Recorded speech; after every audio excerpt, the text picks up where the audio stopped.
I'm James Sutton. This is Road to Recovery. It's my first Zoom of Road to Recovery, so I'm excited about this. So just to make sure I made no mistakes, I went and got one of my good friends in recovery. He's also in long-term recovery, and we grew up together. And that's my good friend, Bakri Mckissick. So welcome, Bakri. Thank you, James.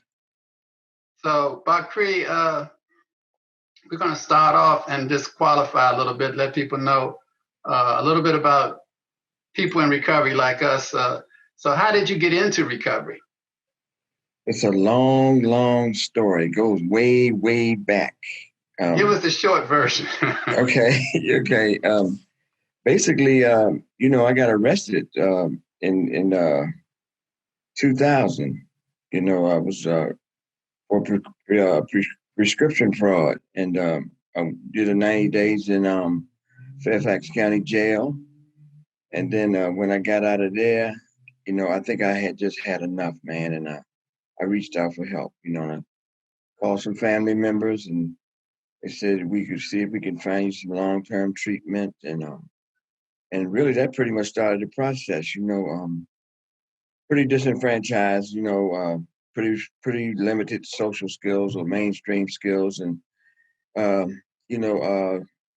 pretty hopeless at that point. And then so I asked for long-term treatment, and they found a place for me, and I went there for 22 months, and that was 20 years ago. Wow. That's the long and short of it. 20. So you just celebrated 20 years. Correct. Yeah, congratulations. Thank you. Yeah, it's been beyond anything I could ever have imagined. From the perspective of my world being a 3-block radius. Unemployed, unemployable.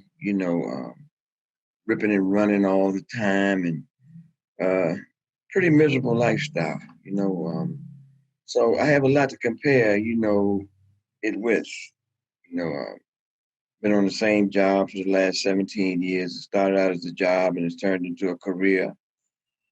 Pretty much established solid and stable relationships with family members. Having come a long way in that process also. So I mean, I could go on and on about the many gifts and of recovery. Of living a principled life, pretty much. Right. Fantastic. So now you had this program that I'm doing today to kick it off, getting back on Channel 16, and being on Zoom. I wanted to cover the pandemic. So you have some lived experiences with the pandemic too, in terms of how you maintain your recovery, because you still, the isolation hasn't affected you because you just celebrated 20 years. How do you still continue to help others? And how have you fared with the COVID-19 pandemic? Okay, I'll do my best. It sounded like about 4 questions. You can answer them in any order. Just I know. I'm gonna go with the flow. Yeah. Wow, man. Couldn't ask a better right now question. And because in March when it started, my support groups had been meeting in brick and mortar, and my support groups are very important to me. And because all the facilities, recreation centers, and churches and all that, they had to shut down. So we had to find ways to continue to get together. So we went on telephone conversations, and we also used this Zoom method. But it was a complete change and a challenge, a complete change and a challenge from the routine. Not just with me, but probably everybody in society. It's been a heck of a lot of adjusting and adapting. And for recovering persons, it's important for us to maintain some network of people that are supportive, Right. And so this, that was the method we used. But during the pandemic, I was considered an infrastructure worker, essential infrastructure worker, because I work in fire protection, which materials that, put in sprinkler systems for fires, And so I never stopped working. I never changed my routine. But in August, the middle of August, I wasn't feeling well, and I went and tested for the COVID-19, and I came up positive, right? And it just so happens I live in an Oxford house, which one of the things about I don't mind talking about Oxford House a little bit. It's a supportive and rehabilitative housing for recovering drug addicts and alcoholics, right?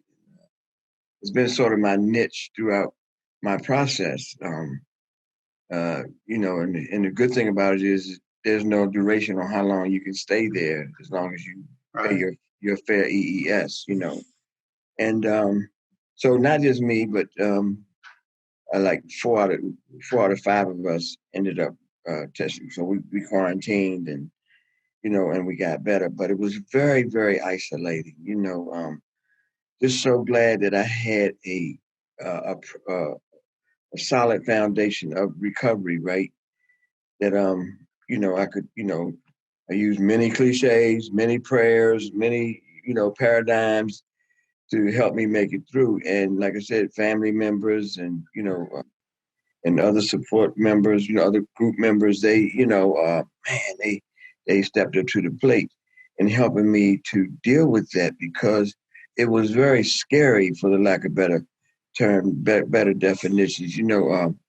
I've experienced a heroin withdrawal and, incarceration and all that stuff, but that daggone COVID-19 thing has got to be right near the top of the list of things I've ever suffered, man.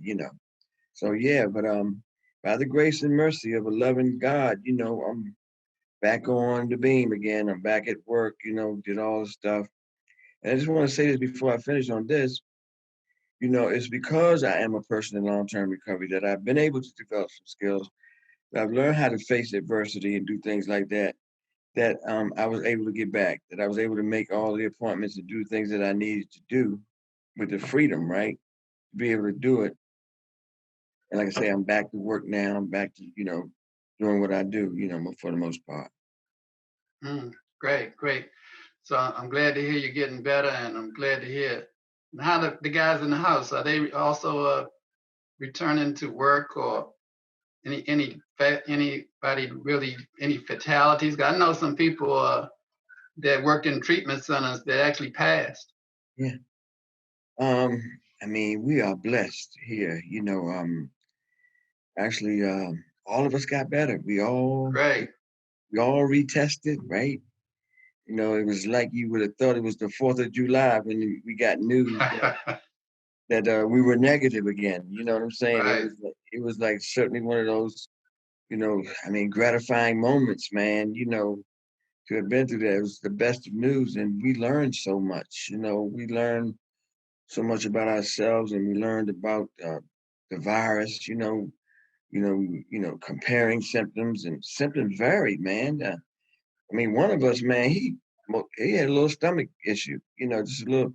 Me, I mean, I was out of it pretty much. Yeah, I remember. That far from checking in the hospital. You know what I mean? Right, I remember. And my sister's a nurse, and she gave me the thing, altimeter you put on your finger, and I had back and forth with my primary care physician, and I just had to stick it out, man. Sleep many sleepless nights, and just a lot of coughing. It was yeah, but all of us are really back in full swing. You know.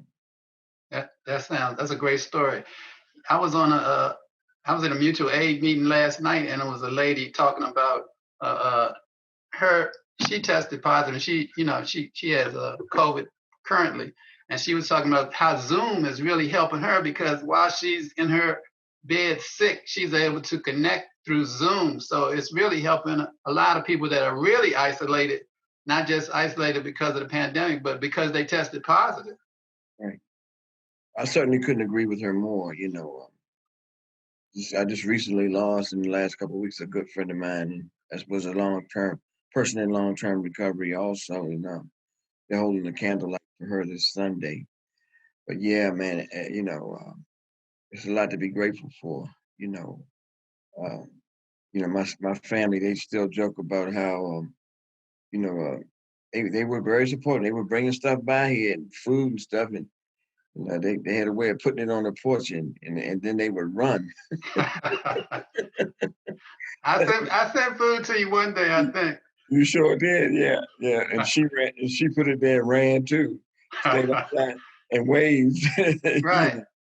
But I mean, a lot of us, have had. I mean, the Zoom and this method of connecting with each other has been, man, a blessing. I mean, we can't do our touchy feely hug stuff, but at least we can connect with each other, visually and spiritually.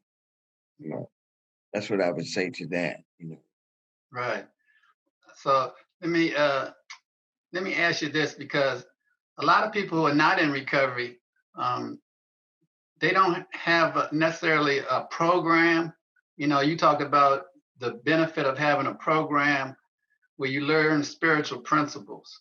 And I know from being in a mutual aid group, I learned how to cope with adversity, like you spoke about earlier.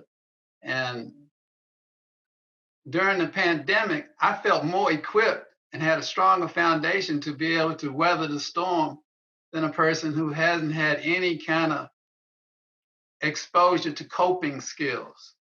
And I feel really bad for a person that is in an active addiction and hasn't learned coping skills, how they're going to fare, with the added calamity. You already have addiction, which already is chaos and confusion. Then you add that, you can't go to a treatment center unless you test negative. All the places are closed where you can get services. That's quite a devastating dilemma, for a person in active addiction. So can you talk about the coping skills and the foundation that we get from a mutual aid group? Yeah. I mean, a flash of gratitude went over me when you just, presented that scenario. Man, we talk about unmanageability, and limited skills, and so having to, I mean, just the whole daggone thing, man. You know, shutting down. Everything was limited. You weren't supposed to be out. You had to wear masks. Just making that adjustment, then making an adjustment to feed an addiction just gives me so much gratitude that I've been blessed with the gift of recovery, right? Yes, sir.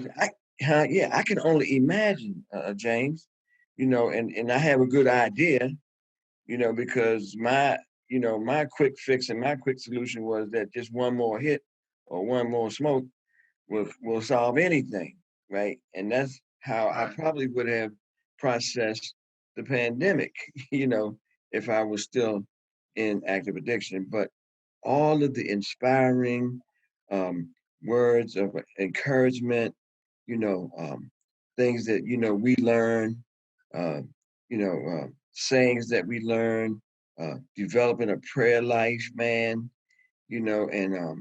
and just being able to be open minded, you know, and not continue to so grateful that I don't suffer from know it allism anymore, Okay. and you know what I'm saying, and Yes. being open, and having resources and following through, that's pretty much what it takes, but like I say, once you connect it, look, there were times, man, that I had to actually just shut down. I had to Okay. turn the phone off, right? Because so much love and so much support was coming over the phone that I couldn't really get no rest, right? Yeah. Let me stop you right there for a second, and we're gonna, because that's an important point. You talked about resources. I want you to expand on that when we come back, but we're gonna take a break for a minute. Take a break for the pause for the cause. All right. So this is Road to Recovery. I'm James Sutton. We're going to take a break and then we'll be back with Bakri. Here are AARP's top tips on caregiver preparedness during coronavirus. Form a caregiving team. Inventory essential supplies and medications. Make a plan to stay connected. Maintain self-care and follow CDC guidelines. Learn more on our website. I'm James Sutton. We're back with the Road to Recovery with my special guest today, Bakri. So Bakri, you were talking about some of the resources that you found important for your recovery, especially during a crisis like pandemic.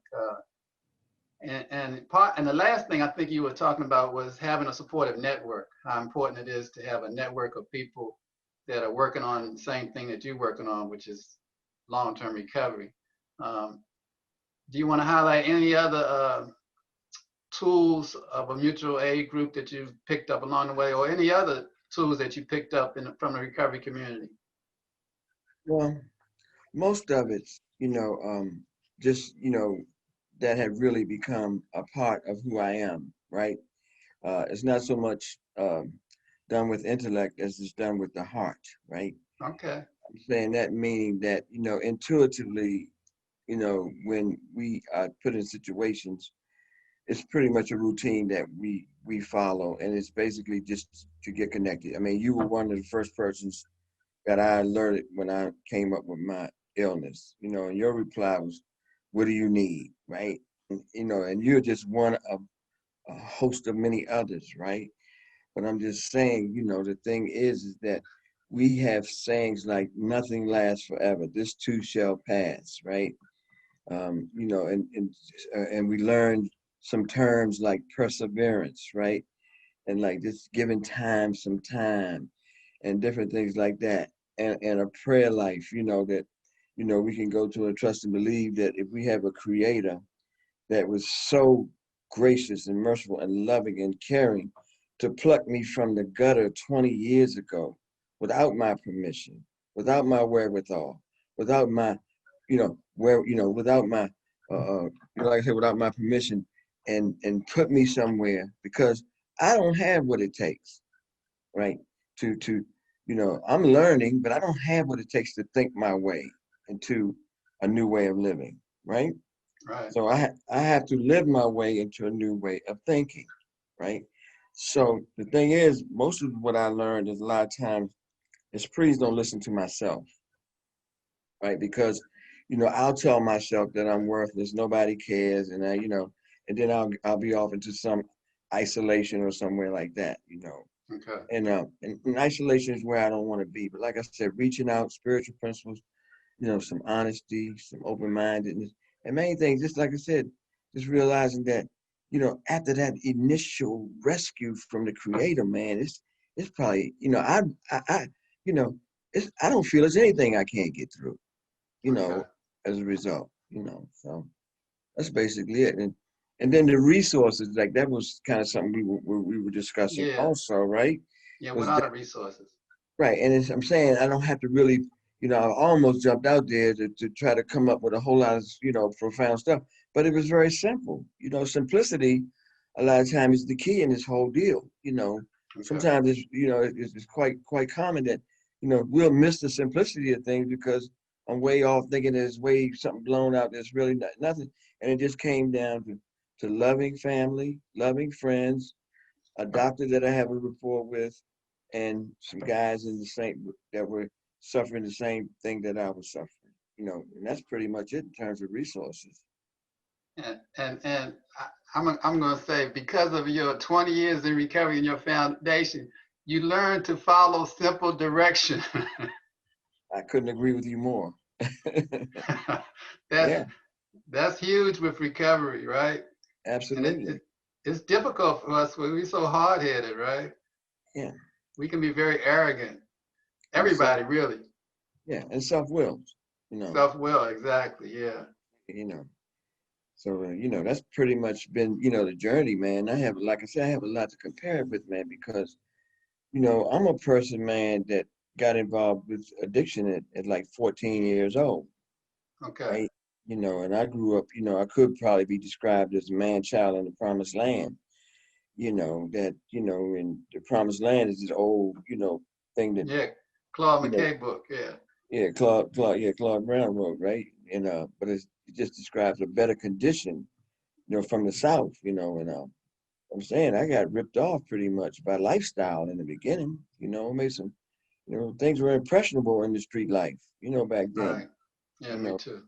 yeah. So, this is pretty much our story, but like, and, the different schools of thought through the years of how to address addiction. I mean, there's so many different things now, one of my first experiences was with a paramilitary organization in Washington, D.C., whose paradigm was, medication, education, work, and study will kick the deadly habit, right? And that was General Hassan. Okay. Yeah, General Hassan at Black Man's Development Center, and it was, man, it was a heck of a time, it was, inspirational, it was unifying, it was, an opportunity to learn so much, man, but we really didn't address addiction because, a drug is a drug is a drug is a drug, right? Right. Changing Yeah. my mood, changing my moods, changing my mood, you know. And so we gave methadone, dolophine's, it was a heck of a, sort of a pioneering time. I don't want to say defining moments, but we had the Narcotic Treatment Administration back then and RAP and Second Genesis, programs like that, all trying to figure this thing out, Right. But so it's a wide range of things. And that's a good point. And let me ask you this, because I look at that as being a stage, a part of your evolution as a person in long-term recovery, and mine too. Uh, with abstinence, because me and you, we chose the abstinence-based program, which, it works for me, so everybody has to find the suit that fits them. So if a person's on methadone or Suboxone, that may be part of their evolution, or they may be there. It's up to them to decide that. So why do you think an abstinence-based program works for you? Well, I mean, primarily is that I'm learning to, accept life on life's terms, right? The biggest thing with addiction is I miss so much because all of my experiences in my youthful years were altered by a mood changing, mind altering, substance. So I missed the real benefit of most of the experiences. And as a result, we say our, emotional and spiritual, we're stunted in our growth, right? Okay. So I'm saying, just most of it is allowing me, I'm completely abstinent, and now it's time to grow up, right? It's time to face Okay. life the way life it is. It's being able to process my feelings, because I have a feeling disease that lives in my thinking, right? And, my first response is not to, the proverbial effort, right? And I'm gonna get me one, but life is gonna come down the pike and it's gonna do what it do. Right. There have been, relationships that have failed, there've been, opportunities, other opportunities, I mean, I just got word today, man, that a very close friend of mine's son just was killed in a car accident today, a little bit before this meeting, right? Oh You wow, know, that's sad. but anything I use or drink or smoke or shoot is not going to bring that person back, right? Right. I mean, just recently, last year, man, I lost my blood brother, Greg, Yeah, yeah. and that was probably the most impactful thing that's happened. I've lost my baby's mother, to the disease of addiction. So I'm just saying, and was able to get to the other side without using anything, So yeah, I mean, like I said, it's beyond. Look, at the end, man, I was waiting to die. Okay, to keep it real, Okay. I felt like it was just a matter of time before one of the horrific things that happened during active addiction was going to happen to me, which was probably going to be a violent killing or an overdose, right? That was my thing. We have a thing that says if you want to make God laugh, make plans, right? You know, Right. Yeah. you know, and so when I was leaving jail, I cried out because I was afraid to leave jail. Now that's a sad state of affairs, Yeah, that's you know. odd. But the thing is I was safer and healthier in jail more so than I was in how self-destructive I was in the street, right? Now, you know, you and I understand that. To a Yes, layperson, sir. it may be like, what the heck? You know what I mean? Who don't want to leave jail? You know, so yeah, so I mean, that was the miracle of recovery that began for me with that earnest, because I done said it a lot of times. God, please help me. You know, please help this be real dope and not a beat bag. You know what I mean? Stuff like Yeah, that. yeah. You know, foxhole prayers. You know, with handcuffs on. Please, Right. I hope I can get out tomorrow morning. So it was an urgent appeal, and you know, it must have been that I was ready. I was ready with an unconditional surrender and willing. Yeah, and it was truly a grace that we say God's grace. We Yeah. got a few minutes left, and I want to kind of touch on something because you're an international guy. You don't stay in a 3 block radius anymore. You're international. You go on Zoom talking to people all over the world. You go to conventions all over the world. I want to hear a little bit as we close about what have you discovered from going to Hawaii and all these different places. Is recovery the same with people of different colors and different languages? And Well, it's really something beyond um, explanation, right? You know, unless like if you go to Six Flags and ride the Superman, and somebody say, "Well, how was it?" You say, "Man, look, it was. You just gotta ride. You just gotta try some stuff." You know what I'm saying? Because you'll do little justice to describe, man. But those things really brighten. I'm on a beach in Waikiki, right, in '05, and I'm realizing, man, I have gone from handcuffs to Hawaii. there How you did that go. happen? And I got in my phone there probably like 1,300 contacts. Probably 1,200 of them are from people that I've met in this road to recovery, right? That I've connected with all over the world, right? Right. Every once in a while, I check this to see most of them still real, and they still there. You know what I'm saying? Good. So I'm just saying, man. Describing it. I've been to San Diego. Different places, Hawaii, Texas, all over the place, man. On this journey, more than I ever could have imagined. So Okay. yeah. So I don't That, know. that's great right there. That's sufficient right there. I think you know gave us a good closing positive note because recovery is real and it's worldwide. It doesn't matter what color, what race, what language you speak, what religion you have.